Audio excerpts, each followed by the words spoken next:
Hi everyone, it is me, Sailor Jupiter, Sailor King Rolita here, giving our thoughts on another Sailor Moon following called The Smell the Fiend, the Sakara Will Steal Your Love.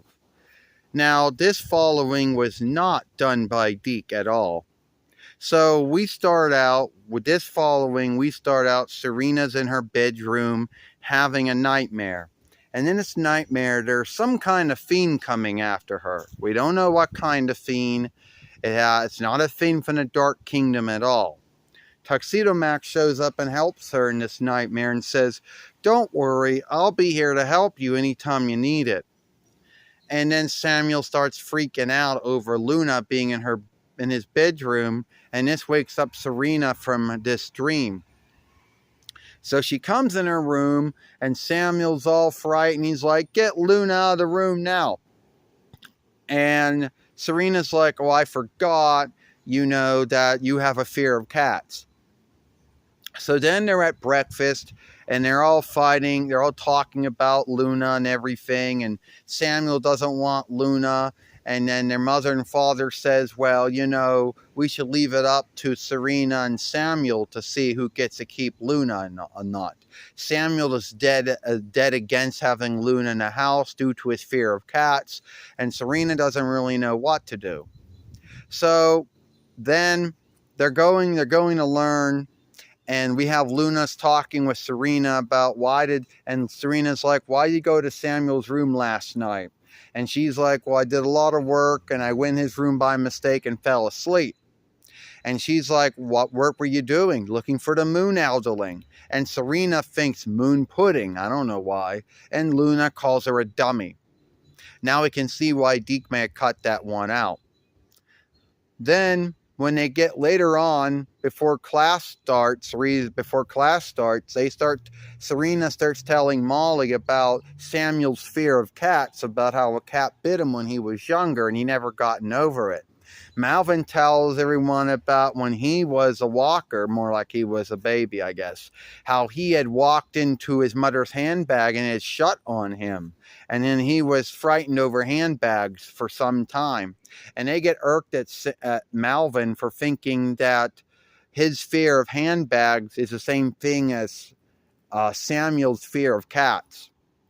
So Luna goes to a stroke shop to see how other dogs and cats are being friendly to other folks.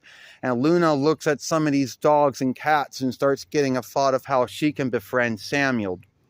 Samuel comes home from his learn, and Luna hops on him, gets a lick, but he's still frightened over her. And then Mika says, "Well, Samuel, I know there's this new shop." Now, unknown to them, we go to this new stroke shop that happened to be in town. Well, we meet up with Samuel and Mika, who go to this new stroke shop that Mika said you just have to go to. We then meet up with Jadeite and Queen Beryl, and he's like, "We'll use their love of dogs and cats and fish and birds and ground crawlers and other strokes against them to get their might from them." And Queen Beryl's like, "Yeah, whatever you got to do, Jadeite, to get might for a great Overwatcher." After that, they go to stroke shop, and they see these beings that are called Shakaras or whatever. They look like bunnies or hares, but they're not like, they take your might. And soon Mika and Samuel are underneath the spell or the brainwashing or whatever. So they're walking home, and there's this stray homeless dog who is digging in a clutter can. He sees them, he starts following them home. Then he gets sad because they're not going to do nothing with him. And then later on, Serena thinks there might be something wrong because they're all in a classroom and some of their classmates have their Shakiras out. And all of them start freaking out, and Patricia Haruna tells them, "You got to put your strokes away now, and this is class now," and they don't want to do that, and they knock her down and walk out. Well, everybody's going crazy about that. So then they're home, and Samuel comes home from the spell. Well, the spell's still on him. He comes home from the stroke shop, kicks Luna, and then says, "You know what? The Chanella is my stroke now, and she's the only stroke in this house. Get Luna out of here." And Serena's all sad about what happened to Luna and what Samuel did to her. So then they're eating, I guess, the next day. They're talking about at the morning meal about they can keep Luna and the cicada. They don't give them a stroke name yet. And Samuel says, no, they can't do that. So then Serena ends up going to the stroke shop because she thinks there might be something wrong.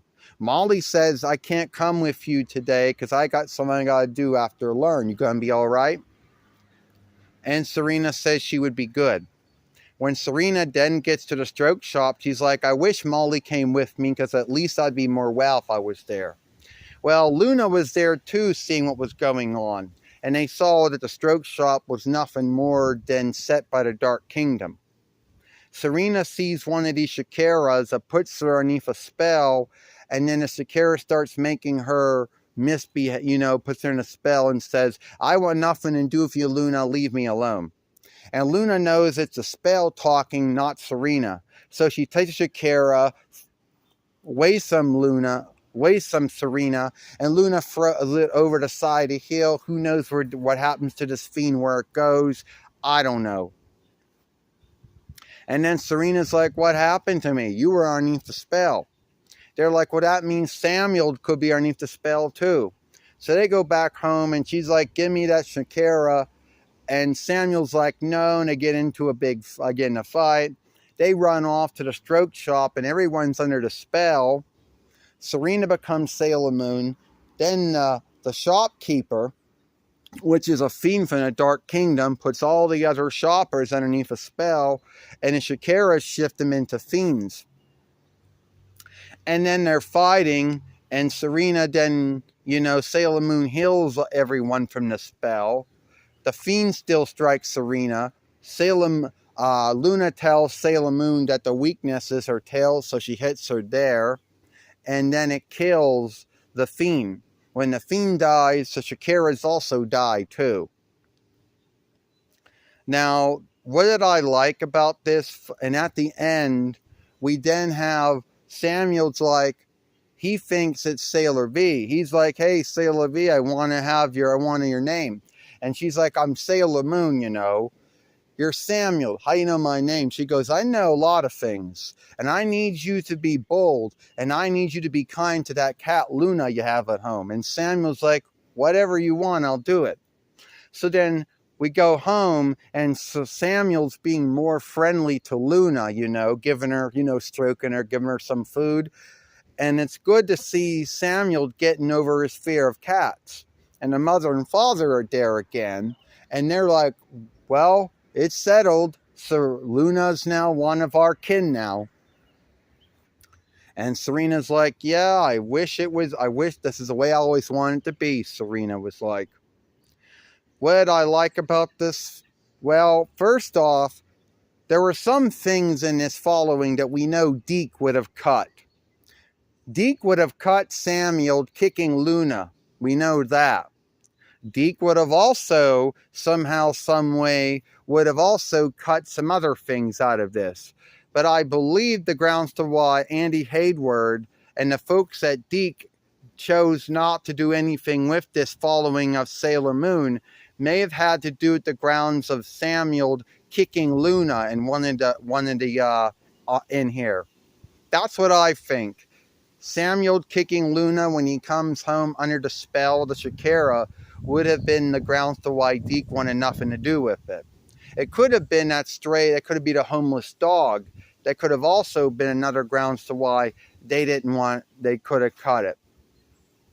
But who really knows why this following of Sailor Moon was never put into English by Deke?